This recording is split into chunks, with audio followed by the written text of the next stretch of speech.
In the last two videos, we made a huge progress on working on Jalen's Evo 8, starting off by installing all the fast parts on the car, which would be the turbo kit, intercooler, piping, and also rebuilding her cylinder head with all some nice good parts of the HKS 272 cams, JDC's valve springs and retainers, new seals, new OEM head gasket, all that good stuff. We're about 1 week away from tuning Jalen's Evo, and the last thing we need to do is to install all her fuel system right here on the table. So this is my old OEM hanger, which has the 450 Walbro. We're gonna install this in Jalen's car. I did replace these two fuel lines right here, so these are the ethanol resistance. We do have the innovated flex fuel kit, harness, all that good stuff that is in the box. We also have the ethanol sensor bracket, my old fuel pressure regulator, new AN lines. These are the dash 6 AN along with the dash 6 AN fitting, the push-in quick release, and we picked up some glow shift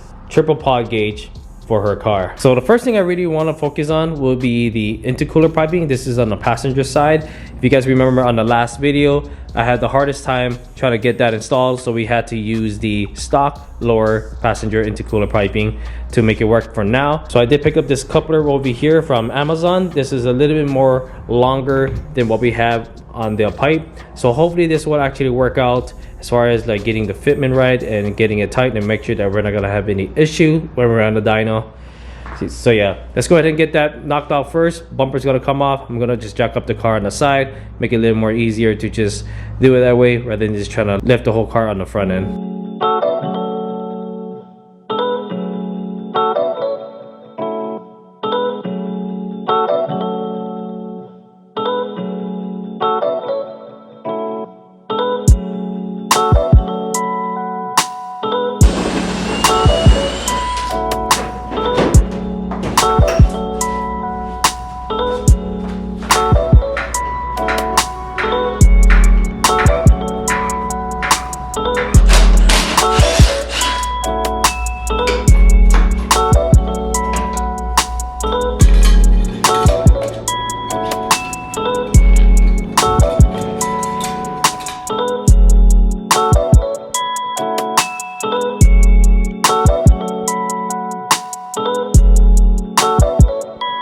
Intercooler piping is installed and it's not gonna go anywhere. Got the clamps all tightened up. Had to replace two of them broke.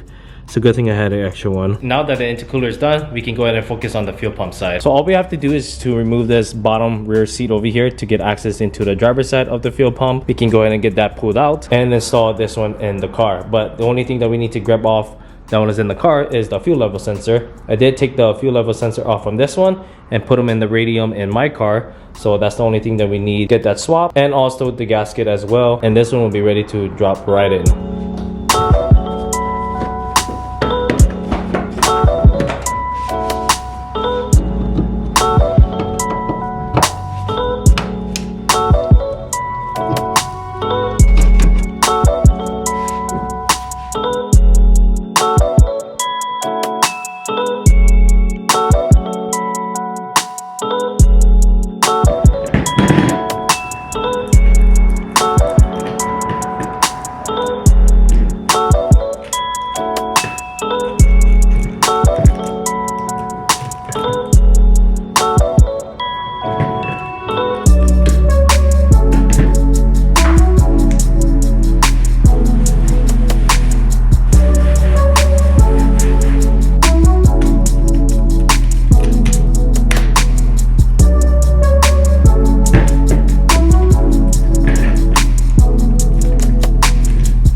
Did you see the amount of rust or dirt, you should say, on the strainer that we just pulled out the fuel pump out of the car? That's crazy. Look at the bottom of the tank. That looks so dirty right there. I think it's all because of the time that I technically restored the fuel tank like about 4 years ago. Since this car was sitting for like about 8 years, the car never had started once since the previous owner bought the car. So I did whatever I could just to restore this fuel tank. Back in Hawaii, fuel tank was really expensive to get it shipped from the mainland. So I ended up just taking the whole tank out, cleaning it with POR 15, I think that's what it's called, like a fuel tank treatment, and cleaned it as much as I could, and it ran perfectly fine. I should have just at least changed the strainer when we got the car running 4 years ago, and that's something I should have at least replaced at time to time. But here we are going to be installing this guy over here. This strainer is in good condition, but the last thing I want to do is put this fuel pump back into the tank where all that rust or dirtiness that is sitting on the bottom of the tank get clogged up over here. So let's go ahead and get that cleaned up.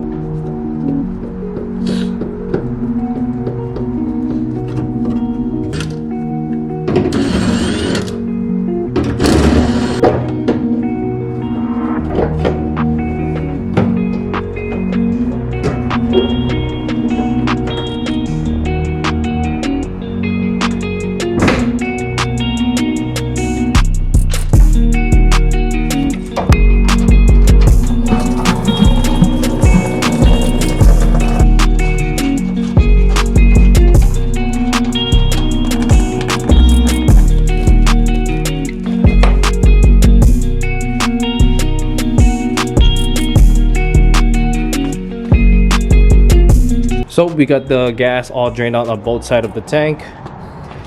Obviously with this red bucket over here, you can't really tell how the gasoline looks. Of course it does looks clear, but we do have a clear container over here. You can see that it's yellowish, and the amount of buildup that was in the tank, that does not look too good at all. So thankfully that we're doing it now and getting this thing all situated, because it would have been an issue if we were to come across with some starvation fuel while we're tuning on the car. So yeah, that's pretty crazy. This is something I should have done long time ago when we restored the fuel tank like 4 years ago. I should have at least checked it, but that didn't really cross my mind, to be honest. There are actually 2 plugs on each side of the tank, and just to let you guys know, they are 12 millimeters, so if you need to drain your gas, the bolt is right there. I already cleaned the top of the tank on both sides. Now you can see it's a little bit better, and here's the other side. So we do have a replacement of the fuel filter, so I'm gonna go ahead and get that swapped out, clean the tank a little bit more, then we can go ahead and install these 2 guys right over here. This one is probably going to the trash.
So before we go ahead and install the fuel pump, let's go ahead and replace these rubber feed lines with the feed line that we have here. This is a 1/4 inch size ethanol resistant. As I mentioned in the video earlier, we are going to be running E85, and I do have new clamps that we're going to be using. Only 2 clamps only. This guy over here that runs from the fuel pump to the hard line, really impossible to run these one, but we can actually run one of them. One of the clamp has to stay because we need to slide it in and get it tied up on the hard line.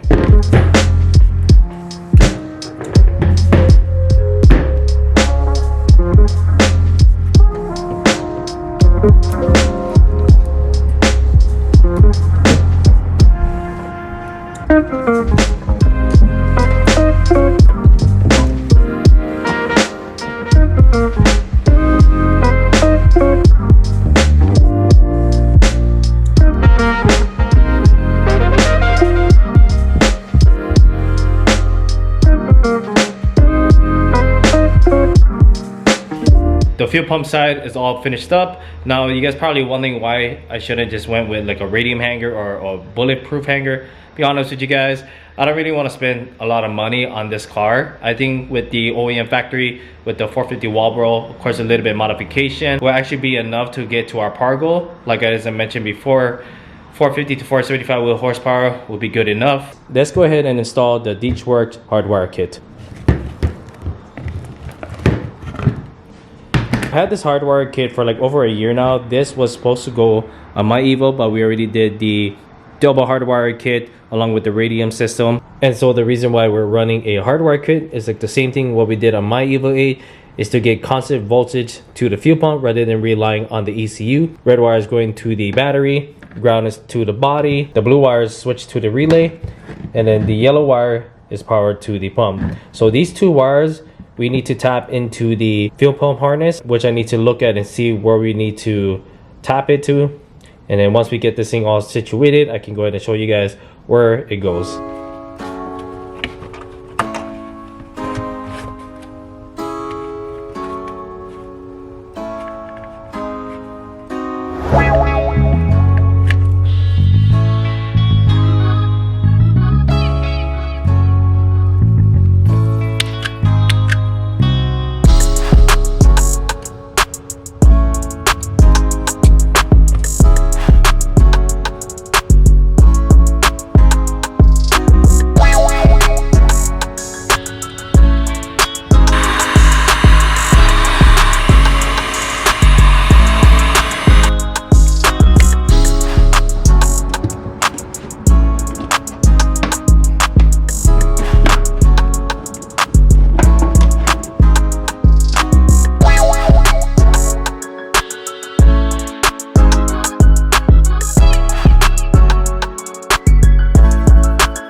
Alrighty guys, we got the hardwire kit all installed. So this is how it looks. I'll try my best to show you guys. So there is a white wire from this fuel harness.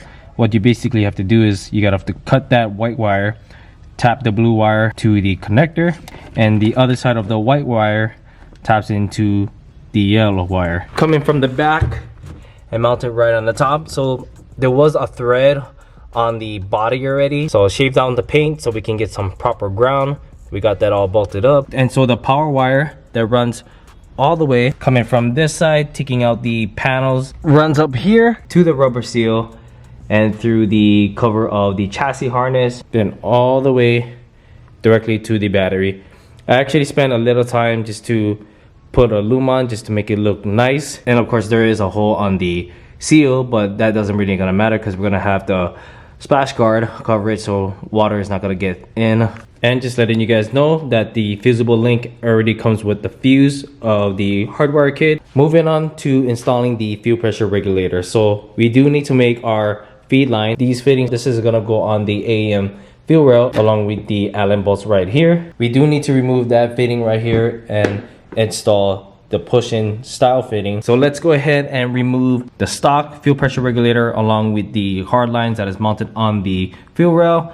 And we need to remove this feed line. Now you guys may know this is one of the hardest line that I've ever had to deal with. So we do have a special tool for that. These tools right here, guys. These are the flare nut wrench.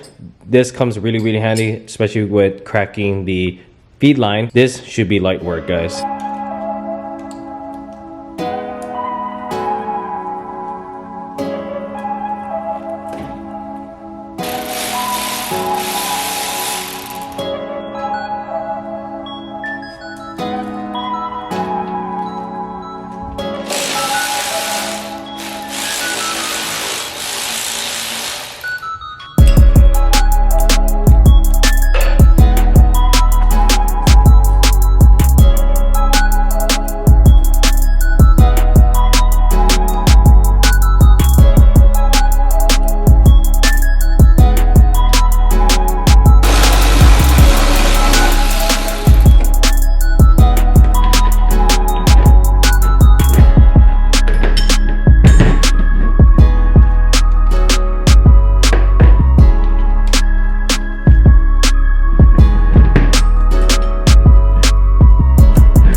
fuel pressure regulator is installed, and we got our new feed line. Turned out really nice. So we do need to run our push-in rubber hose from that fitting on the fuel pressure regulator to the fuel line. But before we go ahead and get that taken care of, we need to install our Innovate ethanol gauge kit. Here is our ethanol gauge, our harness. This is a programmer, just in case if we need it for future reference. Our ethanol sensor also came with new rings, a white face for the gauge. So I already opened this gauge just to kind of look at it. It's a pretty simple setup. White is the dim light, but we're not gonna hook that up. Yellow wire that we're gonna be running this wire or extending the wire to tap into the ECU for like flexible tune, if anything. Brown wire is the fuel temp, which I'm pretty sure that we're not gonna use. What it looks like right here, that this plug over here is gonna connect to our ethanol sensor.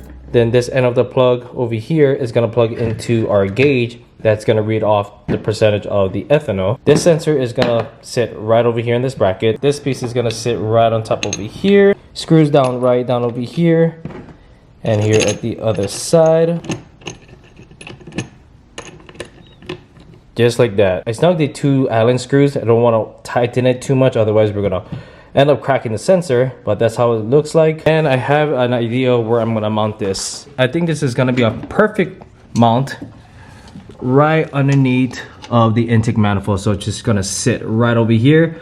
All I need is a bolt, get it all tightened, and it will be a perfect location where it's gonna sit. So we are gonna be using the same rubber hose that we did on the fuel pump side. Those two are gonna be plugging on each end of the ethanol sensor. These rubber hoses are gonna go at the end of the quick release. Get it to the perfect length where we need it to be, cut it off, get it all tightened. Let's go ahead and get this thing knocked out. Hopefully I can find some sort of way of running this wire through the firewall. I honestly don't wanna drill a hole in the firewall, so my best suggestion, if this wire harness is really long enough, I might run it through this grommet, take off the windshield cowl, and then find a way to kind of sneak it in the car, and then hopefully it's long enough to reach to the driver's side.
I actually found a hole on the firewall on the passenger side where we can actually run the ethanol harness through to the firewall, and it's already long enough to where that we can plug the harness to the ethanol gauge. So I'll try my best to show you here, but in the corner, so you can see there is an open hole right over there, and there is one right over there where the foam is. I remember taking some sort of power wire through over here. I think the car had a sound system at the time when I picked up the car, but I remember just pulling the wire out, and I thought it was like somewhere in the cowl side, so that's why I ended up taking the whole part out, the whole cowl out, and thought that there was actually a hole there in the passenger side underneath the dashboard, and I was looking to see if there was any access, and I actually found that there was a hole right there. Usually there is like a rubber plug, but those two plugs were missing. Now if we can run a boost gauge, we can actually run the vacuum lines through that same hole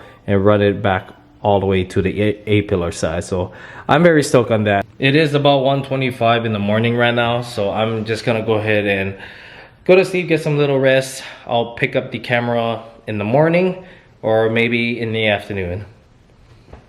So good night. Good morning, guys. It is now 7:50 a.m. I feel good right now to finish up Jalen's car. The only thing that we need to do now is to run the wire from the ethanol. Man, that dog is just barking. Run the harness from the ethanol sensor, and then simple as that, just power ground. I will tap that yellow wire, like the flex field wire, you should say, tap into the ECU later on. I do need to find like a pin that actually fits into the connector where it plugs into the ECU. Once we're done with that, we can go ahead and reassemble the whole car, since the back, the seats and a little bit of the interior panels are removed. Also, we need to put back the splash guard, the bumper, the wheel back on, and all that good stuff. So let's go ahead and start finishing up the car. I do need to reroute the AFR since it's at the center console, so we'll set that on the pillar pod gauge. And yeah, I think that's pretty much about it. Let's go ahead and finish the project.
So we got the pod gauge installed. We got the wire all routed where it needed to be. We got the ground and dim wire bolted to the dashboard frame, power to the cigarette lighter. I do need to get the like a fusible link or something, because I kind of don't want to run it that way. Dang, that looks sick.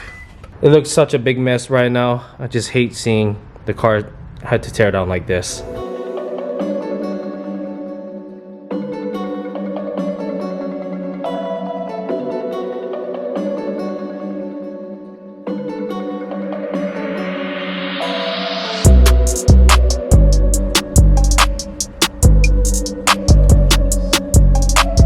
Alright guys, so we just put gas in the car.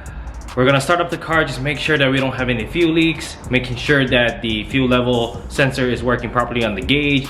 Ethanol reading contact should read around E10, but yeah, just kind of look through over once we get the car running. It's already set at like at 43 PSI with the vacuum lines disconnected on my car. It should run okay around that fuel pressure, but once the car starts running good and everything, I'll just look at the gauge, see if we need to make any adjustment. Let's go ahead and start up the car for the first time on the new fuel system, and hopefully we don't have any major issue. All right, here we go.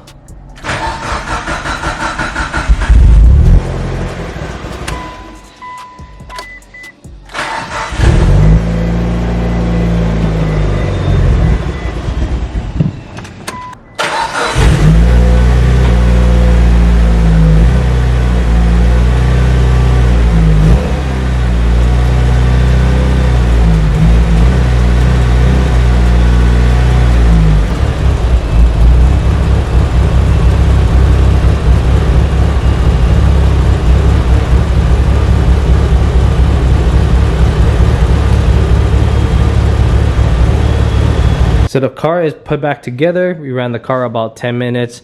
No sign of any leaks whatsoever. The only issue that I'm having right now is the fuel pressure regulator. So at idle it's at 60 PSI, and no matter what I did to adjust the regulator with the vacuum line out, nothing has changed. So I need to kind of figure out what is going on. That never happened to me when we were running the single 450 Walbro on my Evo 8, but will only make sense because now we did the hardwire kit, so now it's constant voltage power directly to the fuel pump.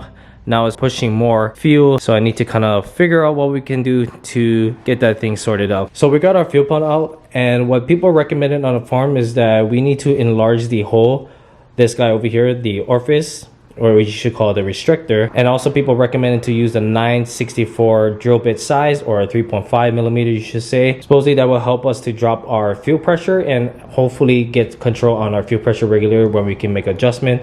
So let's just hope that will be our fix.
We got it all dialed in, guys.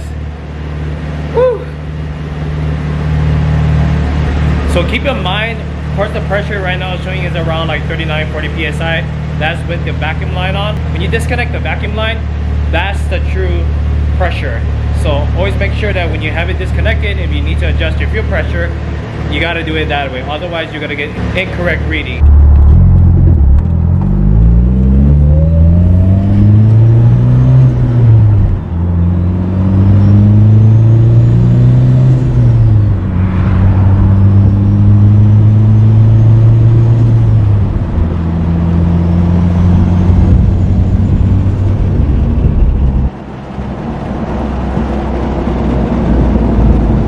So I just got the fuse adapter, came with the fuses. We're gonna get this thing plugged in, get the 2 wires for the AFR and the ethanol content crimped right here on this end so we can make it all nice and clean.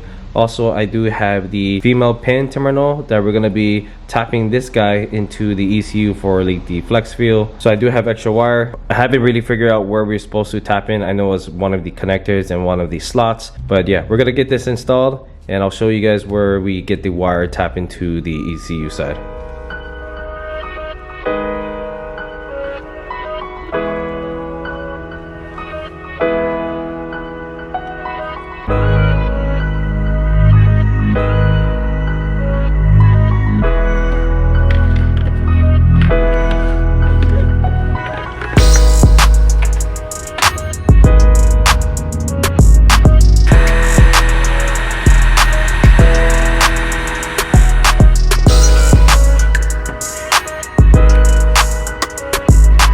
So we got the flex fuel wire tap into pin 42. So this is the second connector on the left hand side of the ECU.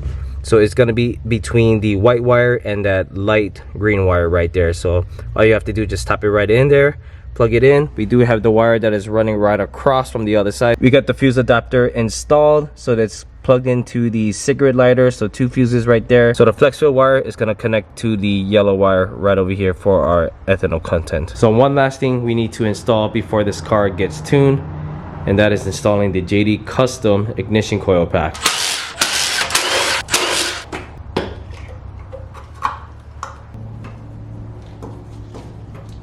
Ignition coil is all installed. Did reroute the O2 sensor and the crankshaft sensor along the side of the valve cover, so it looks more nice and neat. Also installed my old oil catch right there. When you're running the ignition coils, especially like JD Customs ignition coils or any ignition coils, you do need to install the 15 amp on #1 fuse on this fuse box. So just make sure you do that. Take the 10 amp and put the 15 amp in. So overall with the car, we should be good to go. I mean, of course, the car is still kind of runs a little weird, but once we get the car on the dyno, we should be able to take care of all the idle issue, drivability, and also make some power. So I'm very excited to see what this car will perform with all the setup that we installed for the past 3 videos. So I'm looking forward to it. Hopefully we get some good result. But yeah, I'm very excited to see what this car will do, and Jalen as well. All the parts that we installed, guys, I'll have it linked down in the description box below. I am going to go ahead and wrap up the video, guys. I hope you guys enjoy. Aloha. I'll see you guys on the next video.